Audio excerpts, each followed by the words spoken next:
Good evening, Belize. Tonight, tensions boiling over in Belize City. Police prepare for retaliation after the murder of Scrubby as they work to keep calm as fares rise. Also tonight, a violent video spreads online. Mental health experts with a warning for parents and teens. Former BTL workers taking their fight straight to the Prime Minister's office, picketing and demanding answers. And the Ruta Maya launches, paddles slicing through the river as controversy trails the start. Plus, Minister Habet on the new environmental impact assessment for the Port of Belize expansion, what it means and what comes next. The news developing tonight. News 5 starts now.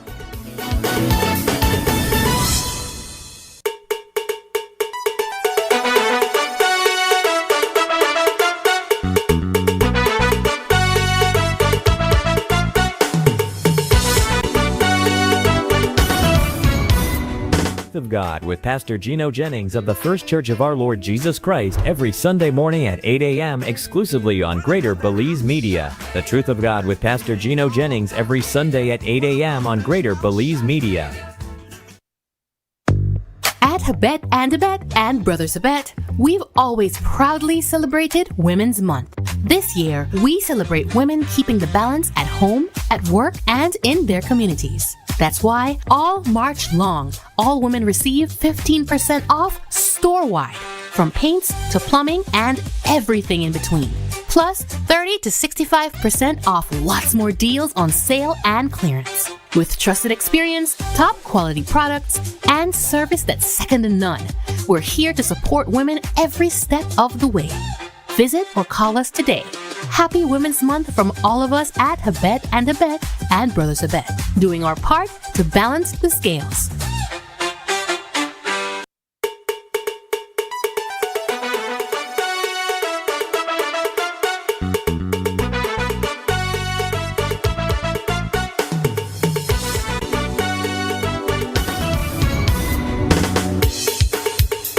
Good evening and welcome to News 5 Live for Friday, March 6th.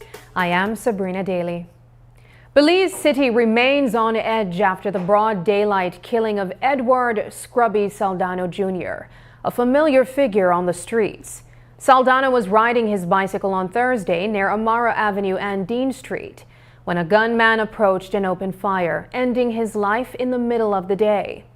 His death comes just weeks after he survived a previous attempt on his life, and only a month after police detained him in connection with a robbery investigation.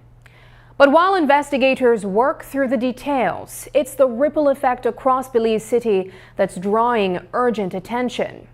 Residents say the boldness of the attack and fears of retaliation have left neighborhoods tense and anxious. Today, Commissioner of Police Dr. Richard Rosado outlined how the department plans to stabilize the streets and restore a sense of safety. I will be meeting, in fact, yesterday I was discussing with my commanders, my operational unit. We are adjusting some of our operational strategy within the ground to ensure that we contain further violence. And can we expect retaliation, or are you guys expecting it? We're putting everything in place to ensure that we do not have any further retaliation. Belize City is still reeling from the broad daylight execution of Edward "Scrubby" Saldano Jr., a killing that spread even more fear once graphic video of the attack began circulating widely on social media. As the footage ricocheted across WhatsApp, many viewers, some out of curiosity, others by complete surprise, found themselves confronted with a disturbing violence they never meant to see. Mental health experts warn that constant exposure to graphic content can take a real emotional toll. Earlier today, we spoke with mental health and emotional intelligence practitioner Martine King about the impact these videos can have and why sharing them comes with serious consequences. And I know the word triggering is overused, and it's also it's too overused in many cases, but at the same time, it's very real that seeing something like that creates within us increased heartbeats. It changes the rate of our breath. There's a sense in our brain, oh my gosh, there is danger. That might happen to me if I'm walking out there. Or maybe because I'm not involved in certain things, I might just be walking past, or my kid might be walking past or driving past. So we then interpret that our brain, which is constantly looking out to keep us safe, goes, oh my gosh, I am not safe. And so even if I don't have an oh my gosh reaction, you can bet that your mind unconsciously is interpreting, wait a minute, I am not safe. The streets aren't safe. My community is not safe. That adds a layer for all of us of anxiety and unsafety. And one of our basic human needs is to feel safe in the environment and the community and our homes in which we live, right? So it was shocking to me, to be honest. And then I know, of course, it was shared excessively, repeatedly. And that's what you were saying to me earlier, that it even said shared too many times, right? One of the other things that happens is some people go, oh man, what that a big deal? Why you worry about that? That's desensitization. And that happens when things happen often enough to us to go, oh, well, that's a no big deal. But violence and seeing something as violence as that need not become the norm. It need not be that we have very little reaction to it, especially for younger people. That's not normal. And it doesn't, how do I say this? We become less empathic. It's like we care less, we react less, we don't reach out to help others as much. We even, especially younger people, might then be more prone to the same type of behavior because, this is just what it is. This is a norm. This is how it happened. And think about it. We make jokes about it all the time. Only in Belize. You see the videos online, things that only happen in Belize. But that's not normal. And we don't want it to become normal or to have young people or anybody think that it's normal. Because no, and when a video like that is shared, a story like that is shared, it enforces the idea that, oh, well, just so we go. We're helpless, we're powerless. Hell, I might even have to do it one of these days. Gun violence in the old capital continued Thursday, and a man is now fighting for his life after a late-night ambush that has left residents shaken. Around 11:25 p.m., 26-year-old Tyrell Andrewen was sitting inside his parked vehicle on Plews Street when a van pulled up beside him. Without warning, someone inside opened fire, hitting Andrewen before the vehicle sped off. A family member rushed him to the Carl Huchner Memorial Hospital, where doctors listed him in critical condition. Police arrived minutes later and launched an investigation into what appears to be a targeted attack. Detectives are now working to determine who was inside that van and what led to the gunfire that nearly claimed Andrewen's life. Police in the South have filed charges against a Punta Gorda businessman after a 12-year-old girl reported that he repeatedly acted inappropriately toward her. The investigation began on Monday morning when the child and her mother visited the police station to make a formal complaint about incidents that reportedly took place at his business last year. After reviewing statements and gathering evidence over the past several days, investigators moved in on Thursday. Officers arrested 49-year-old Owen William Cadle and charged him with multiple offenses, including 2 counts of sexual assault. Police say the case remains open as they continue to interview witnesses and strengthen their file ahead of court proceedings. Rising cartel-related violence just across the northern border in Quintana Roo is raising concerns about whether that criminal activity could spill into Belize. Authorities say they are closely watching developments as tensions among narco groups escalate in the Mexican border region. Today, News 5 asked the CEO in the Ministry of Defense what Belize is doing to stay ahead of the threat. While he declined to share operational details, CEO Francis Usher said the focus right now is on strengthening the country's security presence and taking proactive steps to keep that violence from crossing the border. The issue of narcos up north, what has been the strategy, what has been the meetings like, and what are your concerns? To be proactive instead of reactive. I don't want to get into the details of the strategy and where we are placing manpower, how much manpower, etc. But what I can say is that we are increasing, or we have increased numbers, we have increased our presence, and we have upped the ante in terms of our strategy. We are allocating the necessary resources, both in the north and the south. The north because of the issues in Mexico, but also in the south because there's a lot of terrain that transnational organized crime uses for the logistics of their operation. So we have to ensure that we are ready, and so we are focusing on being proactive instead of reactive. CEO Francis Usher says security agencies remain in close coordination as they monitor developments across the border in Quintana Roo, particularly in the border city of Chetumal. The BCWJ is turning up the pressure tonight, demanding full disclosure of BTL's legal fees. What they say the public deserves to know, coming up.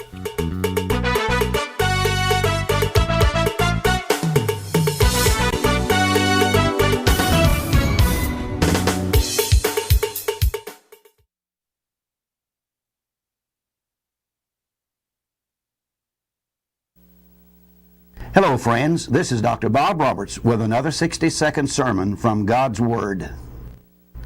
The Bible says, "Rejoice with them that do rejoice, and weep with them that weep." Some time ago, I read the story of a small boy who illustrates this verse of Scripture perfectly. He was a little fellow with a big heart. His next-door neighbor was an older gentleman whose wife had recently died. When the youngster saw the elderly man crying, he climbed one day up onto his lap and simply sat there. Later, his mother asked the little fellow what he had said to their saddened neighbor. He responded with these words, "Nothing. I just helped him to cry." Sometimes that is the best thing that we can do for our friends who are facing sadness and sorrow. Often when words are inappropriate and gifts seem so insignificant, we need to help our friends cry and let them know that we are there because we care. Sometimes love is conveyed not by what is said, but by what is not said, not by the words that we speak, but by the tears that is shed. When Jesus wept with Mary and Martha at the death of Lazarus, their friends said, "See how he loved him." Someone today who is hurting and needs help needs to know that you can cry with them. Today's 60-second sermon has been presented by Dr. Bob Roberts and Christian Foundations of Faith. Finally, a postpaid plan for 3 people. Introducing Smart Trio. Why pay for mobile service alone when you can share and save? Get unlimited national calls, texts, plus 100 gigabytes of shared data. And the best part? It's only $135. That's right, as low as $45 per person. Perfect for small families, couples, or close friends. Smart Trio. 3 lines, 1 smart choice. Sign up now and you could win a Trio getaway to San Pedro for 3. Visit us at www.smart-bz.com for more information or sign up at any showroom today. Smart, bringing people together. Electricity is essential for everyday life, but behind every outlet, a lot is happening to bring you safe, reliable, and sustainable energy. Let's start at the beginning. Independent power producers across Belize generate electricity using a mix of renewable and non-renewable resources. Electricity travels across a network of high-voltage transmission lines capable of transmitting electricity across long distances. Electricity then reaches your nearest substation, where it is adjusted to a lower voltage, making it safe to travel on the distribution lines you see in your community. From there, electricity makes its final journey from the distribution lines to your home, providing you with safe and reliable power when you need it. Belize Electricity Limited. We continue to serve you. Hello, I am Dr. Rosado, a pediatrician, and today I want to talk to parents about rotavirus and how we can protect our children. Rotavirus is a virus that causes severe water, diarrhea, and vomiting. This can lead to severe dehydration and may require hospitalization if not treated promptly. The good news is that diarrhea caused by rotavirus is preventable by vaccines. The vaccine is safe, effective, and available at all nearest health centers. It is given in drops orally at 2, 4, and 6 months of age. Protect your child against severe diarrhea. Visit your nearest clinic today.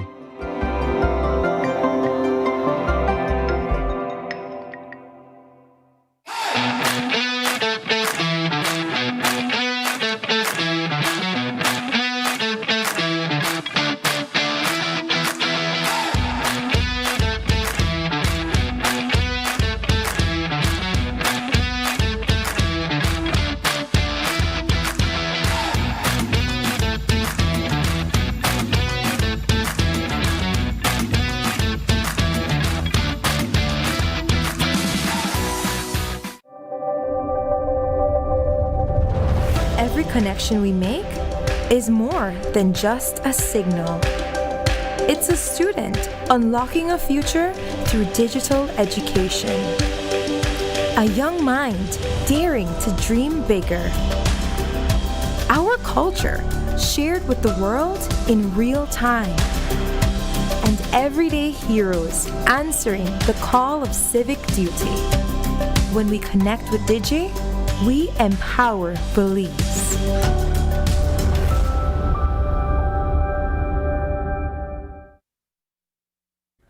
Tensions flared again this morning as members of the Belize Communication Workers for Justice took to the streets, staging another protest outside Belize Telemedia Limited's headquarters. Their demonstration follows last week's BTL press conference, which signaled a breakdown in negotiations over severance payments owed to former employees. BCWJ maintains that workers deserve full severance plus 6% interest dating back to their departure from the company. BTL, however, says it will only pay interest beginning in November 2025, the date of a recent CCJ ruling. News 5's Paul Lopez reports. The dispute between former BTL workers and the company heated up again this morning. Members of the Belize Communication Workers for Justice returned to the picket line outside BTL's headquarters, keeping the pressure on just a week after the company announced that negotiations had collapsed. The workers say the fight is about fairness. They want full severance plus 6% interest for every year since they left BTL. The company says it will pay interest too, but only from November 2025, in line with a recent CCJ ruling. For now, both sides remain far apart, and neither seems ready to move. Contrary to what we like to say or believe, that everything has to be politics, we are here to show that no, it can be about workers. And this fight is about former workers of BTL that deserve to be paid their entire severance and their entire interest from the day they left and not from November 5th.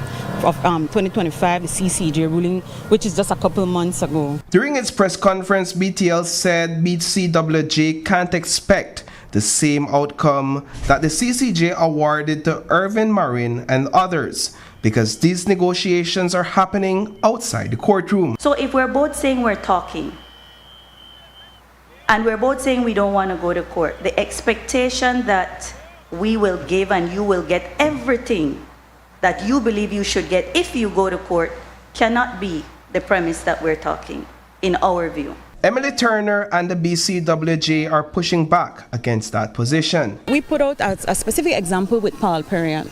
If Paul would have about $8,000 in severance, if Paul would walk in today and tell BTL, I will take what you have, Paul will get $158. But if Paul's severance is paid as it's supposed to be paid, as it has been ruled, he is supposed to get about $7,000 plus dollars. So the difference is $100 compared to thousands of dollars. And the way we look at it, that like you to try cheat workers out on a couple $1,000s. Really, man, we kind of think this. That just disgraceful. The BCWJ now says it's open to shifting from its 6% demand. Prime Minister John Briceño recently floated a 3% interest rate. And Turner says that suggestion shows that the conversation is finally moving in the right direction. Still, she insists they need to get back around the negotiation table to hammer out the details. I understand that after this you're going to Charterhouse? To have lunch. After 2 hours of demonstration in the sweltering heat in front of BTL headquarters, demonstrators moved in front of the Prime Minister's office at Charterhouse. Members gathered inside a nearby pizza parlor before picketing in front of the building. My dad worked at BTL for over 10 years. He passed away in 2014. My dad was the grunt worker for BTL. He was a linesman. An assistant linesman was the post. My dad used to climb lampposts. That's what feed me. That's what sent me to school. That's what educate me. In fact, I won a Digi scholarship for high school. So this is for the love of a son to his father. I don't know that you need more motivation than that. BCWJ intends to protest in front of the National Assembly building on Tuesday during a special sitting of the House of Representatives. Reporting for News 5, I am Paul Lopez. The Belize Communications Workers for Justice now wants BTL to disclose exactly how much it spent on legal fees in the Irvin Marin case. Former union president Emily Turner claims the company paid out millions across all three courts, but says only BTL can confirm the real figure. This afternoon, protesters marched to Charterhouse and then stopped outside the Balderramos Arthur's law firm, whose attorneys represented BTL at the CCJ. Before any story could air, the firm issued a sharp warning to the media, stressing that Melissa Balderramos-Smaller sits on BTL's board only as a non-voting corporate secretary, and that the firm has no dispute with the BCWJ, leaving them puzzled as to why the protest targeted their office. And then there's another turn. Attorney Glenfield Dennison is reportedly billing the BCWJ $183,000 in legal fees. It is, in fact, what it is being dubbed a smear campaign. And I say categorically that the people of BTL really are miscalculating. The strategy was and has always been to get value for the BCWJ workers. I'm here because behind me is the law firm of the corporate secretary. And it is those invoices that the public needs to start to see. Since BTL wishes to talk about invoices, let's talk about all your invoices. Is it not a fact that BTL sent a letter requesting that the BCWJ send in the quote for legal fees? Paul, let me be very clear. The genesis of that invoice is in the negotiating room. Emily Turner and I are very strategic in these negotiations. When we say we are trying to get value for the BCWJ workers, one of the things we put on the table is the legal fees, the value of those legal fees, to let BTL understand that this is not a question about us trying to nickel and dime BTL, that going to court has real ramifications for the BCWJ and its members insofar as the direct amount of money they will take home. I respond to that letter if there was no serious intention of collecting on it. We knew they would leak it. We knew they would leak it. We knew it. When we say they're acting in bad faith. It is so obvious. Like sometimes I wonder if they're thinking, like they don't stop and just think about what is being presented to them. We had a ploy to keep the 6% and draw out their legal fees. We reached out to the law firm for comments. Balderramos Arthur's LLP says it had not earned millions of dollars in legal fees, while noting that it assisted two other senior counsels who were lead attorneys in the case. The law firm argues that the total fees paid to its office are significantly less than what Senior Dennison is seeking to recover from BTL for negotiating on behalf of BCWJ. Balderramos Arthur's LLP also states that there is no conflict in law, adding that former corporate secretaries have provided legal services to BTL. Dennison and the BCWJ argue that the legal fee issue was part of their strategy to draw BTL into a conversation. But how much trouble has that move caused him as a Crown Counsel? We asked him today, and he said that if he loses his job over it, then it would have been for a worthy cause. Ms. Turner has already said how much percent of the fees that would have been collected, of the severance that would have been collected by BCWG workers was being demanded by law firms. That is the fact. Those people cannot afford to pay those legal fees. So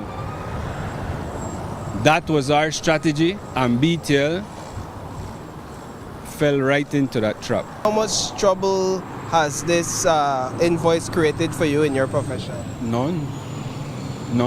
I don't know. None that I know of. You are fully aware, I would imagine, of your limitations. I believe so. But I will say this, to answer your question, Paul. Emily and I strategized very clearly about the implications this could have on my job.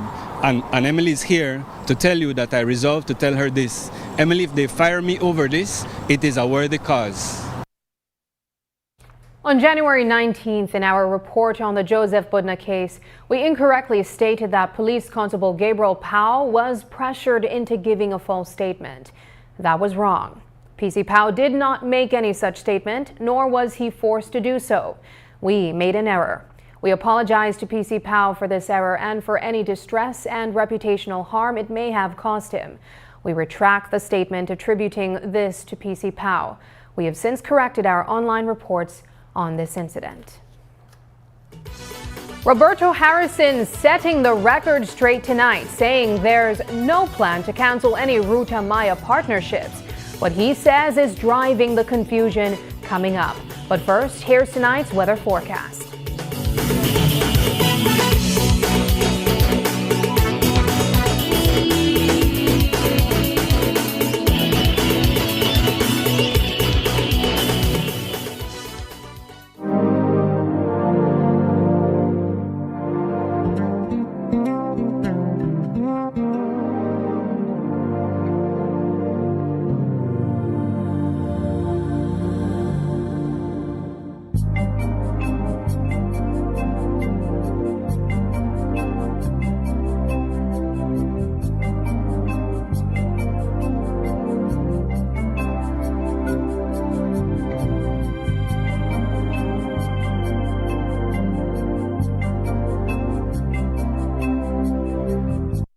Belize is transforming the way taxes are managed with the Semi-Autonomous Revenue Authority, a modern system built on flexibility, efficiency, and accountability. SAR will have its own human resource policies, ensuring faster hiring, fairer opportunities, and competitive pay that rewards performance.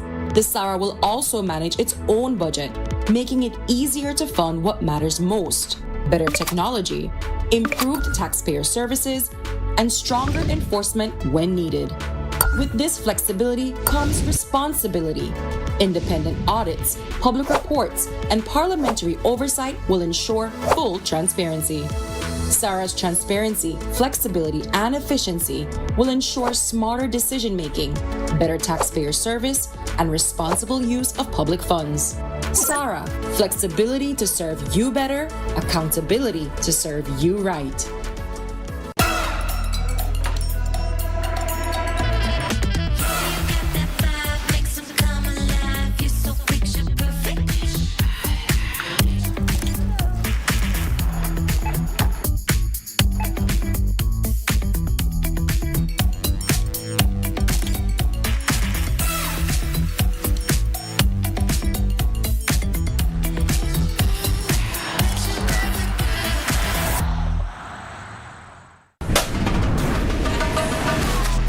Easy. Accessible. Safe. Yours. Digi Wallet. Easy, accessible, safe, yours.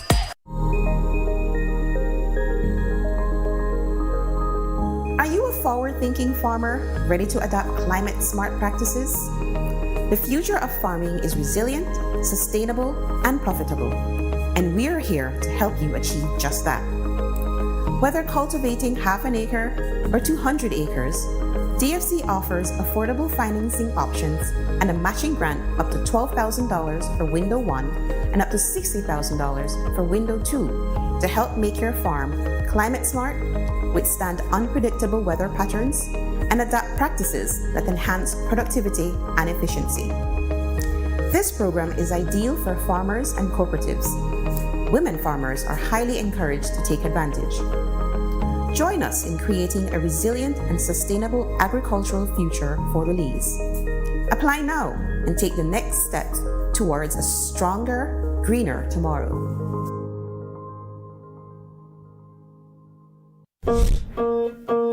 Kite flying is fun, but it can also be dangerous. Fly kites safely by following these tips. Never use wire, metallic thread, or wire-reinforced strings. You could be electrocuted. Remember, even a safely built kite can cause a power outage if it gets caught in a power line. Always use paper, plastic, or wood to build kites. Never fly kites near power lines, in the path of traffic, aircrafts, or near highways. Always fly kites with a responsible adult, in open areas, in dry weather, and with clear visibility. Never attempt to remove your kite from a power line. Always call BEL at 0800-235-2273 if your kite gets caught in a power line. Belize Electricity Limited. We care about your safety. Get ready to start your Tuesday morning right on Open Your Eyes. Join us Tuesday, March 10th at 6:30 a.m. as Mayor Pablo Kawich shares his vision for moving Belmopan forward and the plan shaping the city's future. Plus, Digi stops by with exciting new spring deals you won't want to miss. We'll also celebrate a major milestone as the YWCA marks 70 years of excellence and service to the community. And in our feel-good segment, Dance with Fatima shows how she's giving back and making a difference in her community through the power of dance. Don't miss it, Tuesday at 6:30 a.m. on Open Your Eyes. After weeks of controversy and even talk of a boycott, the paddlers are finally in the water. The annual La Ruta Maya Belize River Challenge pushed off this morning from the Hawksworth Bridge, where dozens of canoe teams launched into the Macau River. Tension over changes to the traditional finish line had dominated the buildup. But today, all eyes were back on the competition. News 5's Shane Williams was on the riverbank in Santa Elena as the four-day adventure officially got underway. With one sharp blast, all the noise and controversy around this year's Ruta Maya challenge suddenly gave way to something far more familiar, the splash of paddles hitting the water and the cheers rising from the riverbank. The shadow cast over the prestigious event is being illuminated by the surge of brightly colored canoes. For the next few days, participants and fans get to focus on just the race.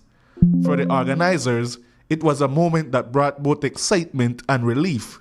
Vice Chair of the Ruta Maya Committee, Roberto Harrison, is pleased the event is finally happening, even if the number of teams at the starting line was lower than expected. It's always exciting to be out here in a morning like this.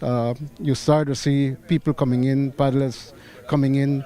So, and we registered 58 teams, so we are quite excited with that number. We had hoped that we had at least 65 teams registering. But nonetheless, I think a good show by the teams. And it's always exciting. It chills you up.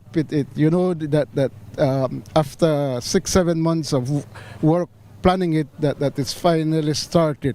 And again, we were hoping for a little better participation from teams, but we're still supportive and have done everything to make the water a safe one for the 4 days. Spectators packed the riverbank for the start, but the field on the water is clearly thinner than in past years.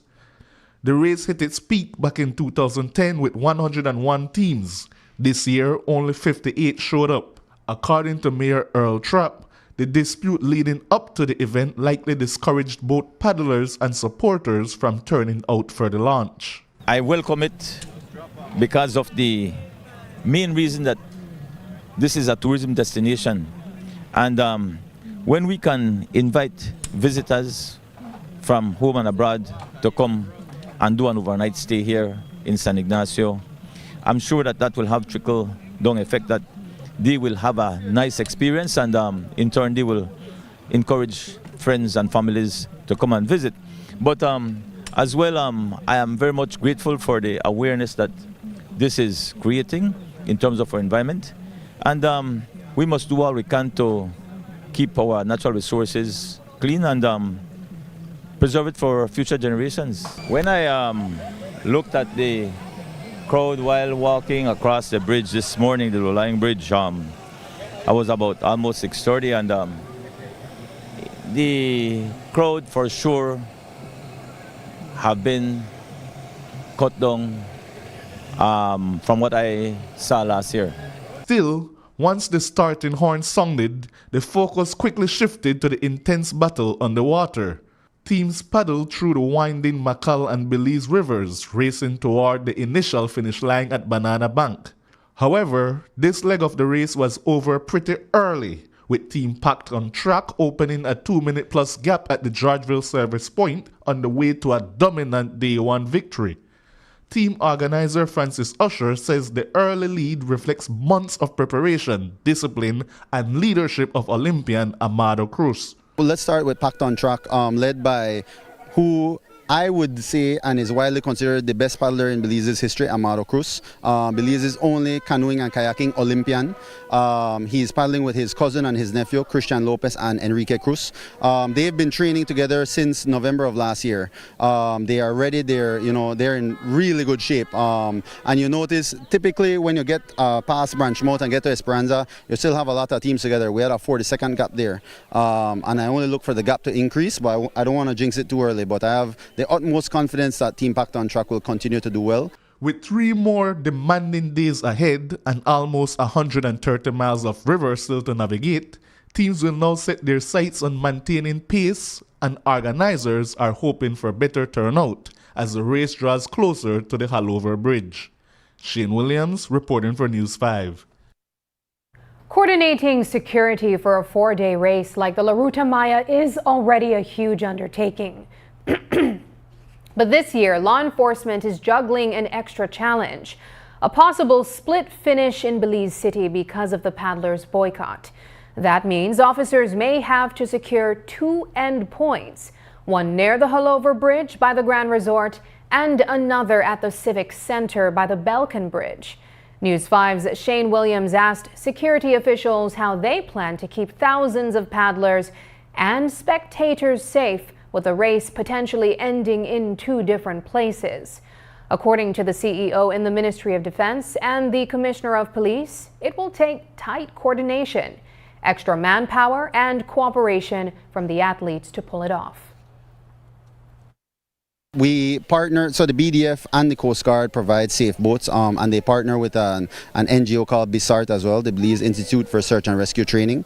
Everyone does their part, everyone pulls their weight to ensure that the paddlers are safe, to ensure that the race can go on without any hiccups. But the river is unforgiving, and so we all have to do our part, and the paddlers themselves have a part to play in that. They have to ensure that they are ready, they are practicing the safe practices. You have to follow, rules are put there for a reason, so continue with the safe practices, and then that'll ensure that the race can continue. I believe the so-called boycott that's being spoken about is paddling together. So if you're together in a group, then you can look out for each other.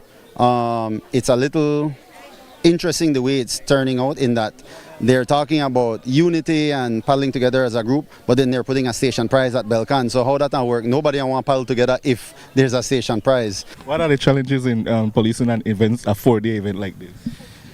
It requires a lot of resources, a lot of manpower, but thankfully we have brought all our police officers who are on leave, who are on shared leave, and those who are on staff duties to assist us in policing the event.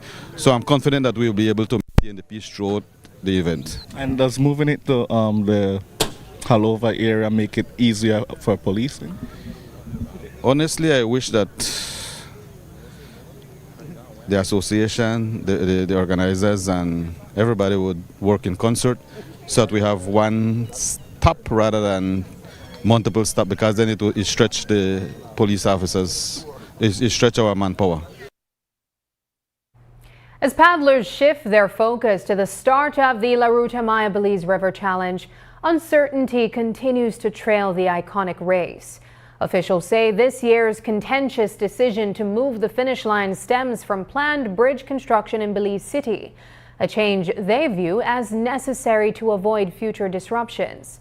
But comments from Sadani Harrison of the race's founding family, hinting that the Belize Canoe Association could assume control of the event next year, have sparked fresh debate over its leadership.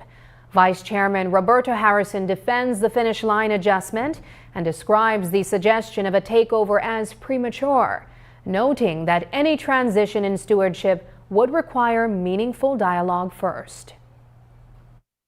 Knowing that the couple of the bridges will be demolished next year, we anticipated that would have caused some searching on where we would want to end the race. So we looked at several options, and we decided that perhaps the first option would have been at Grand Resort. So and it's a test. I mean, if it works out well, then we want to maintain it at least in the next 3 years, because those bridges will not be finished until, or at least the Belcan 3, maybe 4 years to be completed. I think it's unfortunate that he made that statement without perhaps looking at me as being the oldest person in this committee, to say that we have to honor an agreement that we have with Love FM RSV.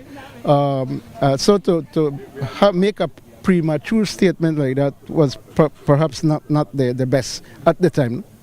And so you can confirm that is not true?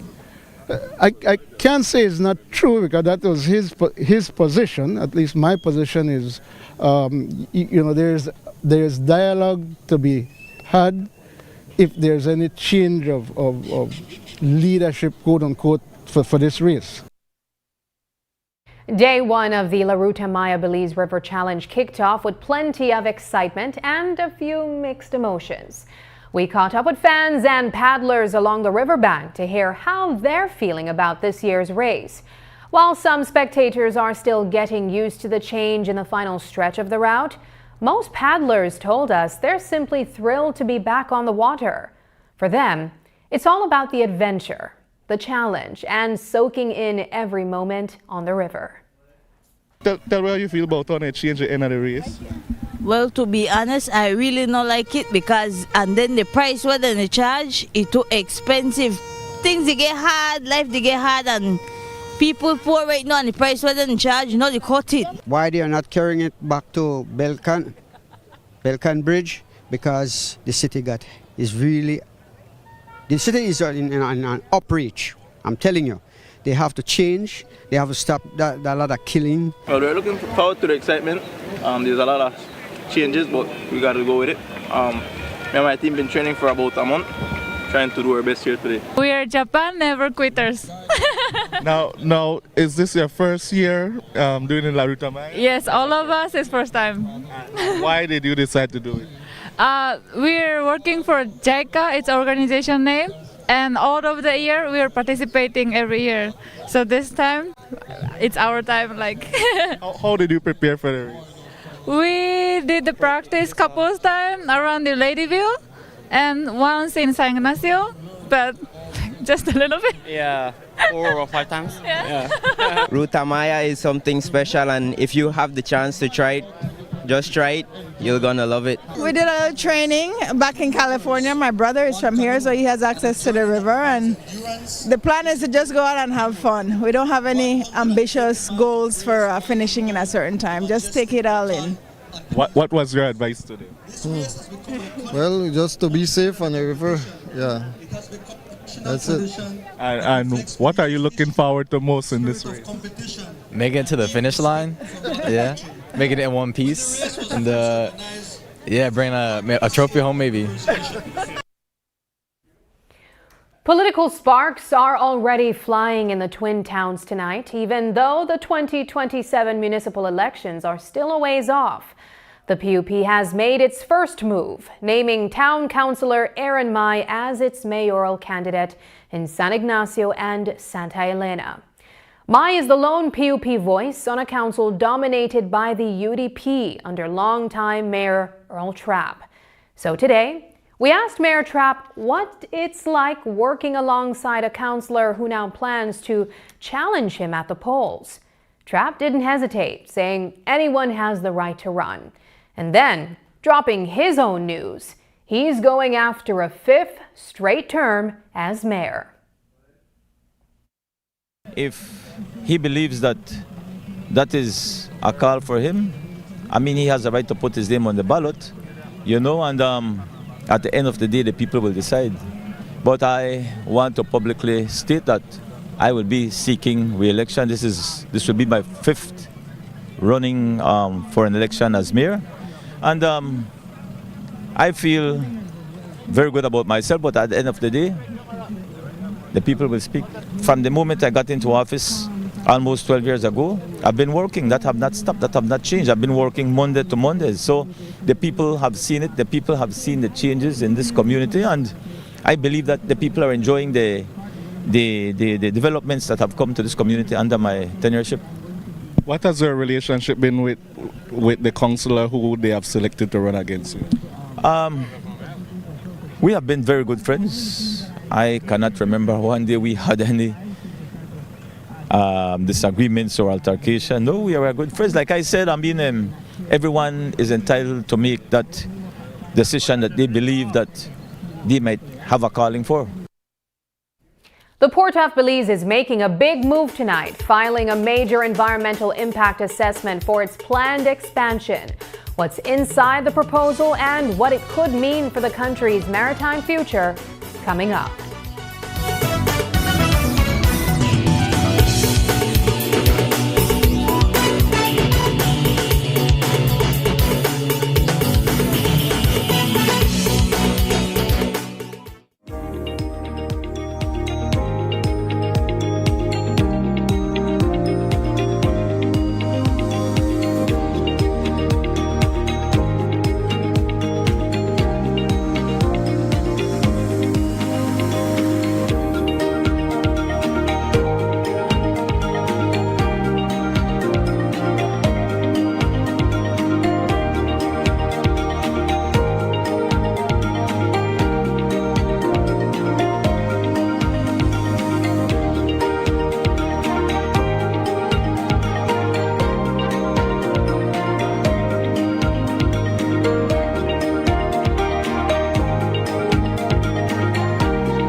Time ever, your Belize City Council, in collaboration with the Barron Bliss Harbor Regatta Committee, brings you the Barron Bliss Harbor Regatta Festival 2026.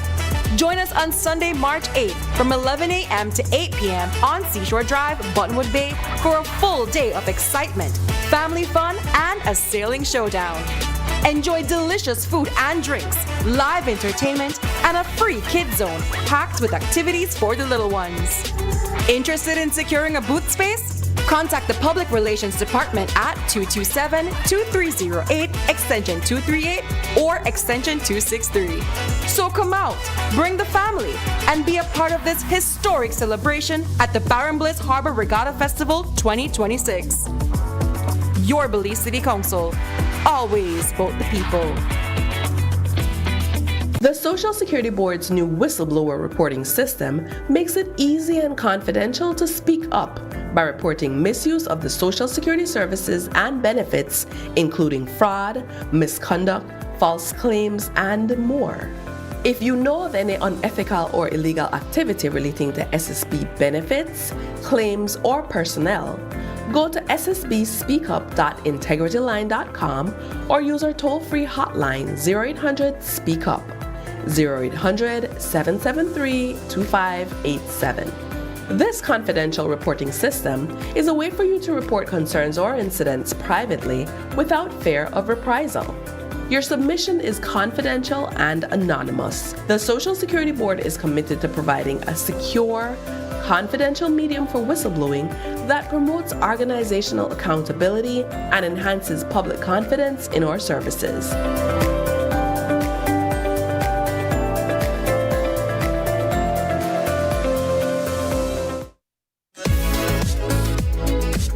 That's me. My data done, and I really need to get my order out today. Really?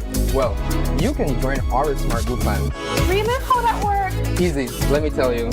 Whether it's family, friends, or your small business, we've got the perfect plan for every group. More members equals more savings, more connections. Smart Group plans bring the connectivity you love to you and your circle. No one gets left behind. Explore Share One package option and add on unlimited data, calls, and SMS for the entire group for less than $50 per member. Visit any Smart showroom countrywide or email sales@speednet-wireless.com to sign up today. Smart, bringing people together.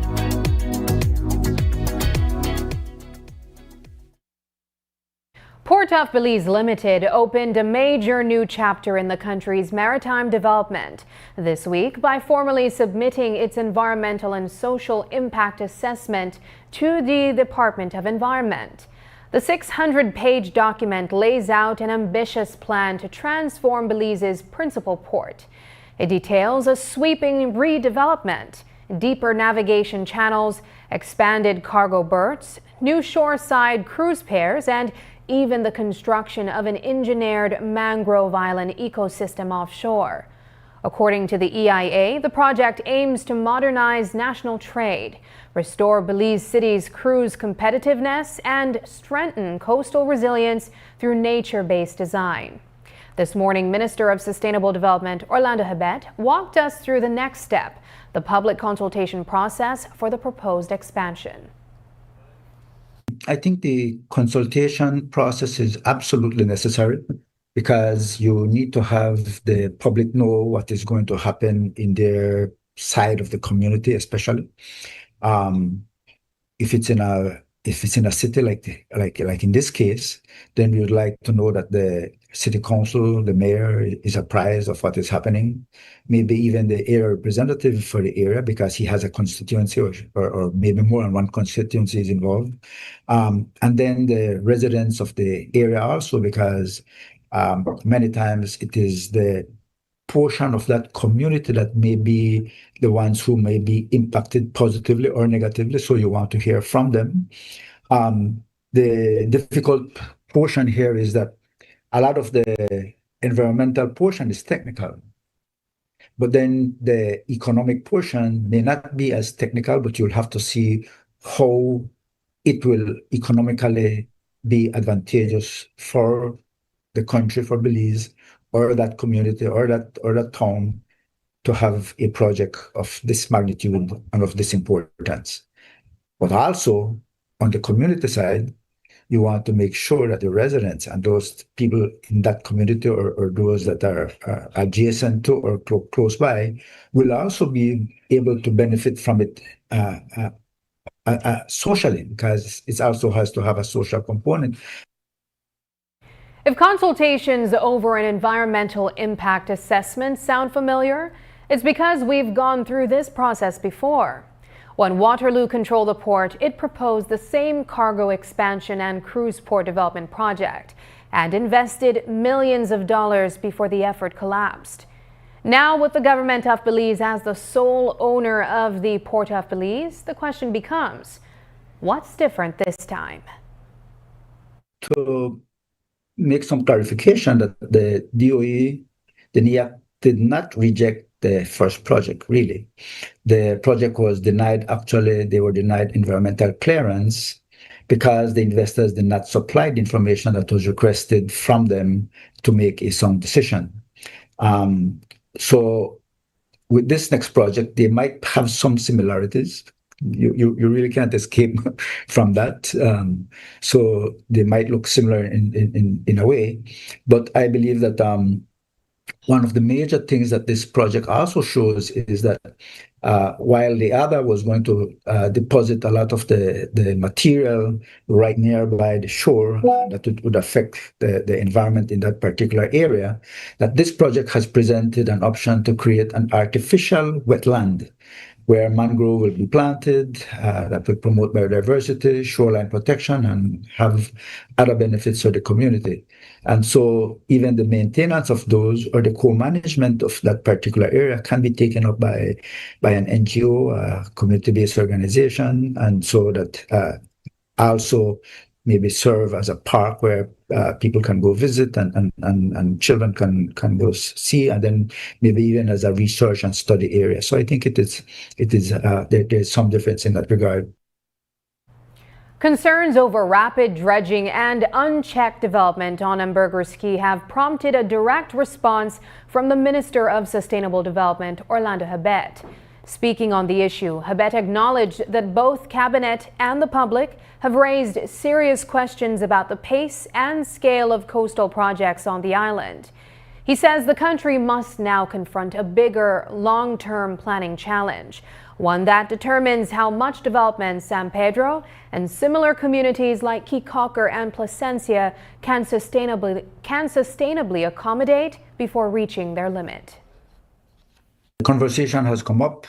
As a matter of fact, even in cabinet, I asked a lot of these questions, what is happening. But I think to start with, we have to sit down and look at what is the long-term plan for San Pedro, or even if it is another community like Kikocker or Placencia or St. Bite, what is the long-term plan, so that then the department can also look at that and say, well, listen, we have reached a maximum of number of projects in this particular area, so we cannot even entertain looking at another one. We see what is happening really in areas now, even the new area like Secret Beach, where definitely there's no planning, and not only on the construction side, but also on the environmental side. Even if it is not within the ocean space, it is on the land space, but which will eventually, the damages can reach the sea, the ocean, and start to affect our reef. So we have to do that type of planning. Earlier today, we spoke with the Belize Red Cross following a major announcement from the Belize Government Lotteries Limited. The organization has just received $55,000, half of the unclaimed winnings from the $1 million jackpot drawn on December 20th. According to the release, the contribution will directly support the Red Cross's ongoing work in disaster preparedness and response, health services, and community resilience initiatives across the country. We spoke with Director General at the Belize Red Cross, Lily Bowman. It feels very gratifying when our work is recognized and appreciated. And so that support will go a long way in allowing the Belize Red Cross to continue its humanitarian work in the communities. We work very closely with communities, as most people would know. We've worked in over 100 communities in the country of Belize, and we want to continue this work. Like all non-profit organizations, we face challenges financially, and the minute you have to mobilize a staff or a volunteer, their expenses. So this will definitely help us to continue our programs in the communities, to mobilize our staff and our volunteers to be able to deliver services to the most vulnerable people in Belize and those communities that we serve. Do you want to lose weight? You're not alone. Healthy eating is a goal many people share. But between busy schedules and rising grocery prices, sticking to it can be tough. So tonight, we look at how you can shed those pounds without breaking the bank. Brittany Gordon has a story. Approximately 20% of Belize's population is obese. That's more than 80,000 people. More than 56,000 people are overweight. And if you add them both, more than 130,000 people are overweight. The numbers are telling. Belizeans are struggling to manage their weight. And the data includes children. 87% of children between ages 5 and 9 are overweight. So what's the cause? Well, we asked gym enthusiast Stephen Mosiah, who once weighed around 300 pounds. As the saying goes, the gym is about 20%, in the kitchen is 80%. And for me, food was like a comforting, like almost like a drug. You go to food for anything, and if you're stressed, you grab a snack. You just sit down and you're bored, grab a snack. So I remember myself, I was telling my girlfriend, and even Sabrina and those ones, when I remembered, I feel embarrassed, but I remember when I was like at 2 in the morning, I used to get up, go in my refrigerator, take out pizza, be eating pizza at 2 o'clock in the morning, and then go to bed about 3 or 4, right after I eat, right? So I was on the path of a very unhealthy lifestyle, and I could have probably by now, I keep telling people by now I would want to say, but I would probably have at least diabetes or high blood pressure. For many, eating healthy means eating costly. And that's because nutritious meal options can average more than double the price of fast food. This serving of grilled chicken, potatoes, and salad costs $12, but a plate of fried chicken and fries may run you about $6. But is it affordable to make similar meal at home? Prices for fresh meat have increased according to the Consumer Price Index, while the cost of some vegetables has gone down. Robin Daly, technical advisor for nutrition at the Belize Ministry of Health and Wellness, says that as food prices continue to change, people should focus on making small adjustments and choosing healthy options that are affordable. I would encourage baby steps. You might not be able to eat healthy foods like vegetables and fruits 7 days a week, but if you could do it 3-4 days a week, and the biggest thing that I believe, and I want this message to be very clear to the public, there is no bad food, in my opinion. It's how you mix your food, your ingredients, how much of it you put on your plate, what you interact in terms of what you mix that with, your lifestyle. All of these things play a very big role with how you manage disease, how you manage obesity. Daly explained that adding fruits and vegetables a few times a week can make a difference, but emphasized that watching portion sizes, staying active, and being mindful of how food is prepared plays a major role. Meanwhile, Messiah shares how he maintains his healthy lifestyle without breaking the bank. The main thing I hear many people say in Belize is like, oh, eating healthy is expensive.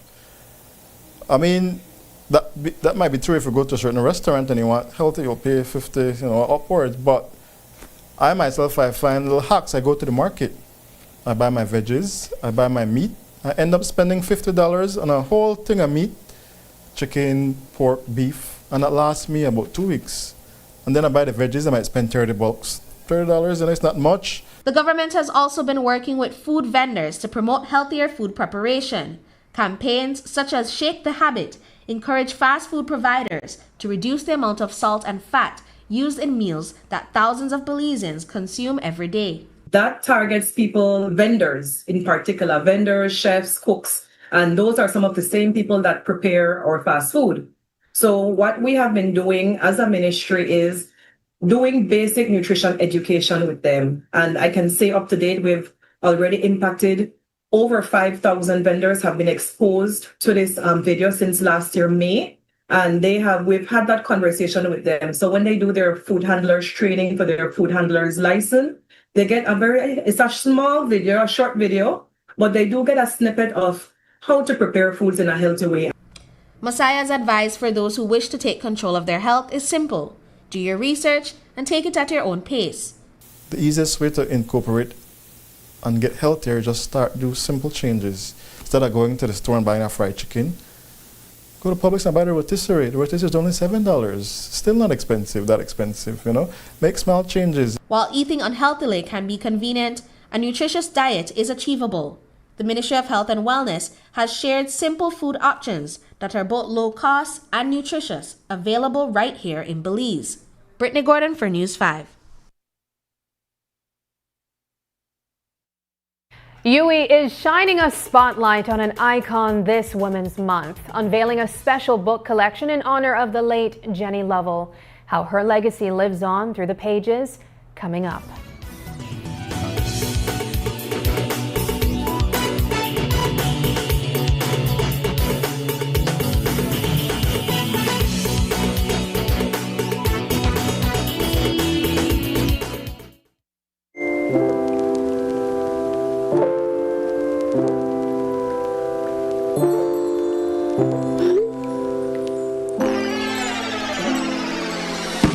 Have a vision? We've got what you need.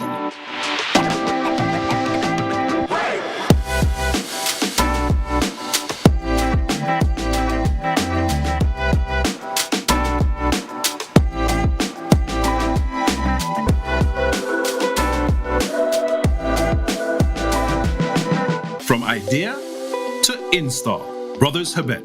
All your building needs under one roof.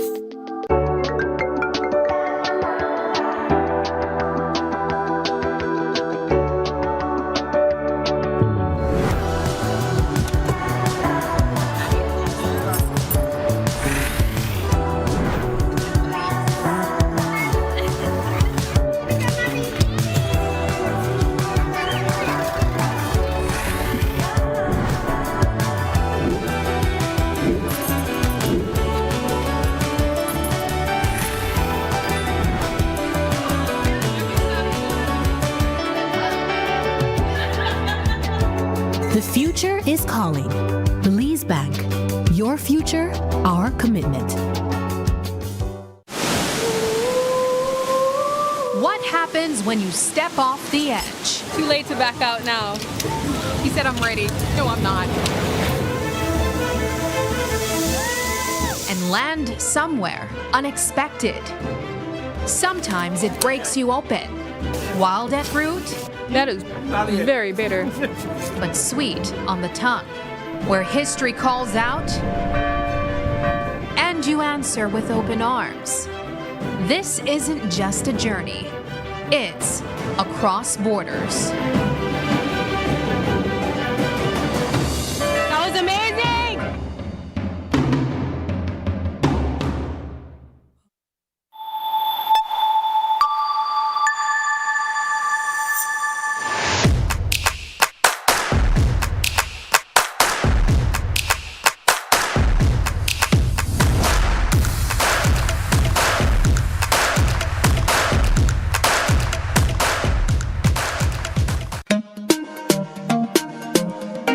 Smart for everybody. Smart leading everything. Smart give you everything. Smart offer everything. Smart give you everything. North to the east and the south and the west. Smart are the best. Darling, double up my data and give me all the text. In fact, give me a plan for my family. Unlimited calls, so me like it. And Smart make everybody feel happy. Bringing people together, me want it now. Smart got love for everybody. Me want my Smart plan. Want it right now. Me want my Smart plan. Want it right now. More bundles, data plan. Me want my smartphone, internet in my hand. Cause me want my Smart plan. Want it right now.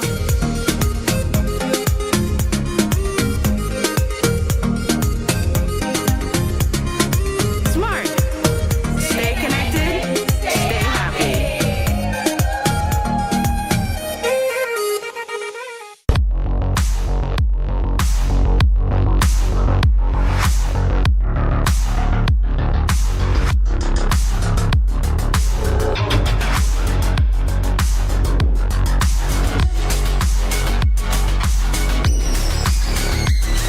gets your body sculpted with gym equipment and accessories from Benny's. Quality and savings.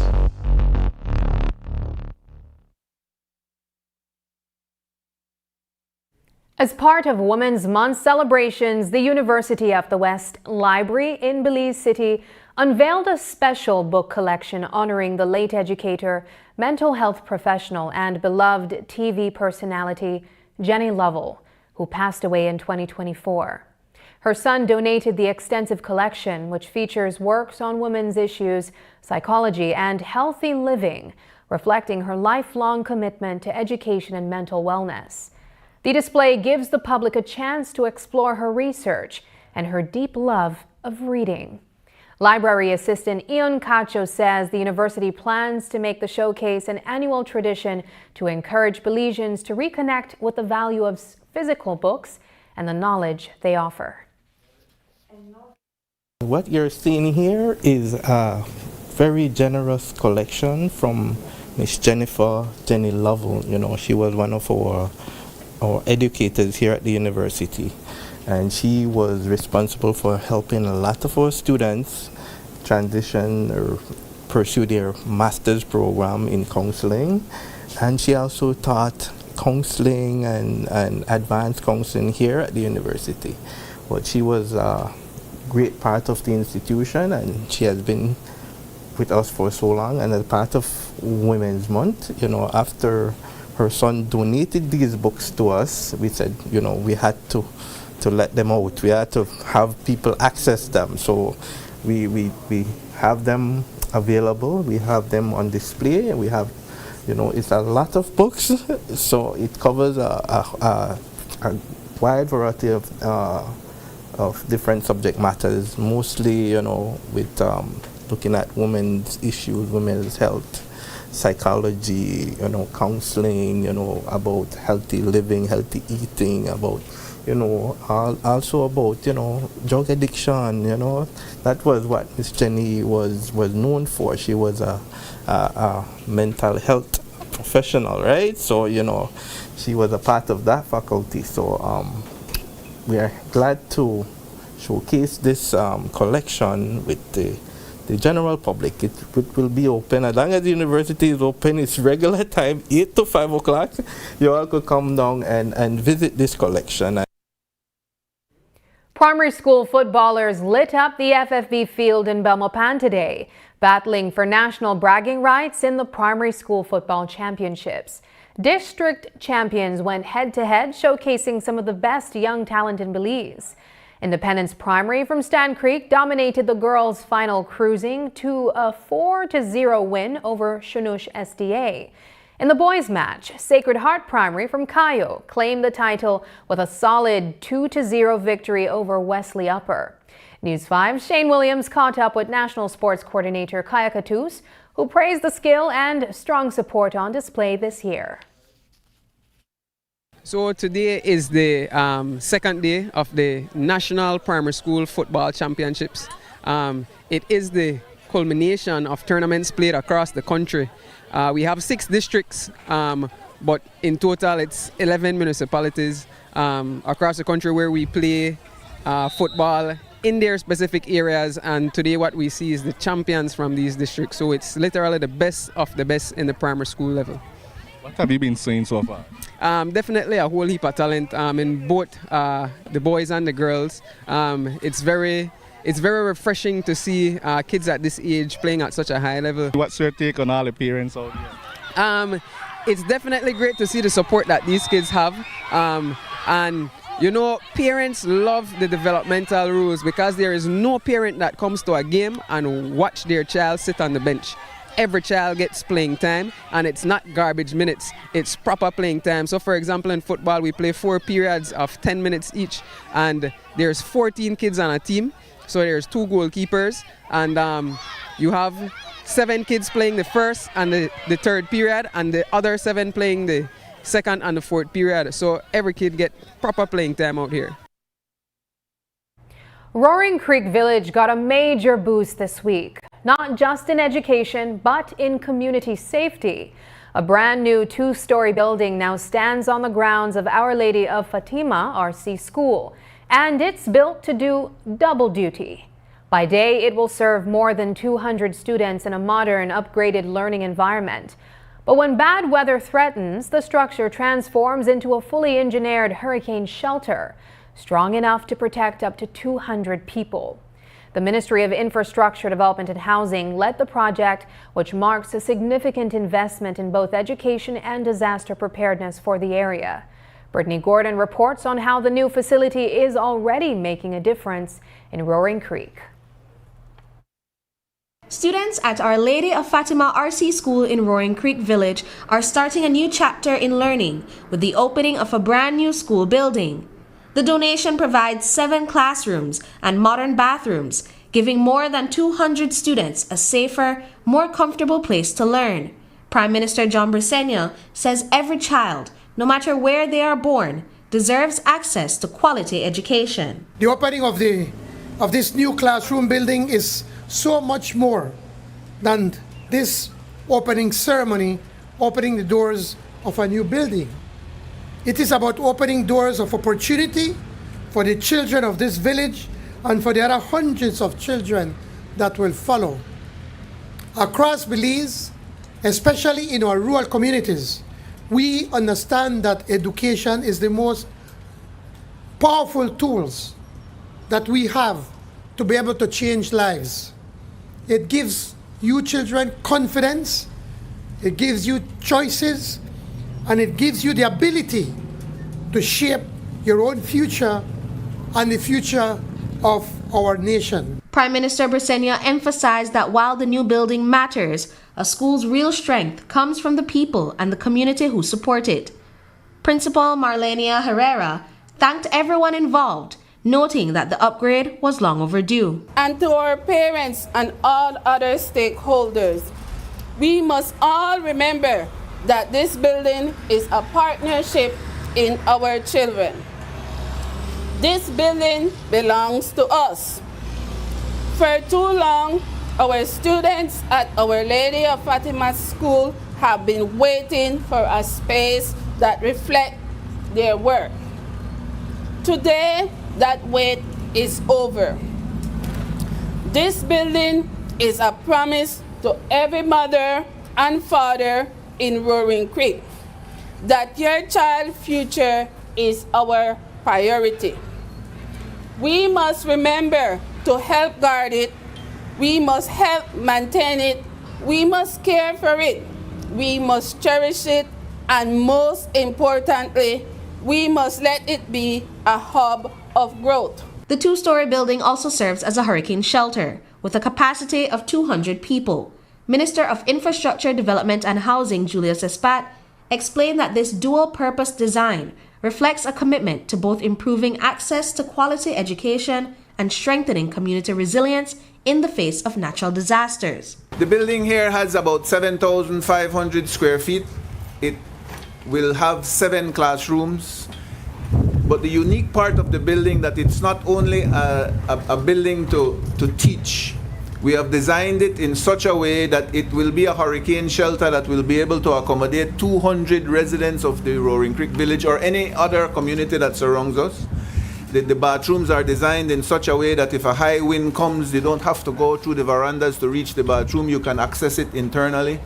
The structure was designed by the chief engineer to withstand serious hurricane winds. So he will be the one when the hurricane comes that we will be calling. But it was done with love. Herrera reminded students that the new building serves not only as a place to learn, but as a space for growth, one they should cherish and take care of. She urged them to use it to discover their talents, raise their voices, and prepare themselves to lead Belize. Brittany Gordon for News 5. And that's the news. Tonight's broadcast is available at greaterbelize.com, on our Facebook and on YouTube. I'm Sabrina Daly. Thanks for joining us. And from all of us here at News 5, have a happy and safe weekend. Good night.